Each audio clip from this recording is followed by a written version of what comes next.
ये एग्जाम्पल करते हैं। एक यूरेनियम का ये आइसोटोप है ना, U-232। तो ये फिशन करके और हीलियम न्यूक्लियस बनाया और थोरियम का न्यूक्लियस बनाया। अच्छा, हीलियम न्यूक्लियस की काइनेटिक एनर्जी दे रखी है, तो Q वैल्यू पूछी है ना, एनर्जी इस पूरे रिएक्शन की। और शुरू में यूरेनियम न्यूक्लियस जो है स्टेशनरी है। तो ये एग्जैक्टली सेम चीज़ जो है वो जब अपन ने अल्फा डीके डिस्कस किया था, है ना, वहाँ पे डिस्कस कर चुके हैं अपन।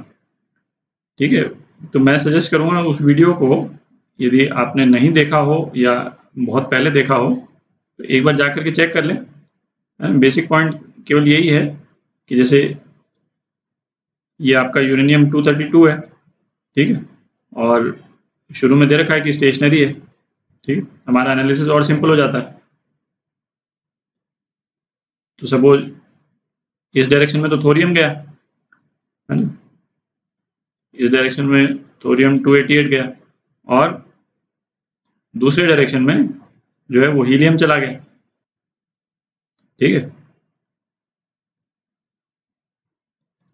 तो बेसिकली मोमेंटम कंजर्व होगा, है ना, और मोमेंटम कंजर्व होने से आप दोनों की रिलेटिव वेलोसिटीज को यूज करके और काइनेटिक एनर्जीज को ऐड कर दें तो वो Q वैल्यू के बराबर होनी चाहिए, है?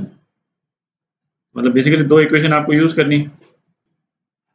मोमेंटम ऑफ थोरियम ये मोमेंटम ऑफ हीलियम के बराबर होगा, और दूसरा क्या है, kinetic energy of helium plus kinetic energy of thorium, ये Q वैल्यू के बराबर होगी, ठीक।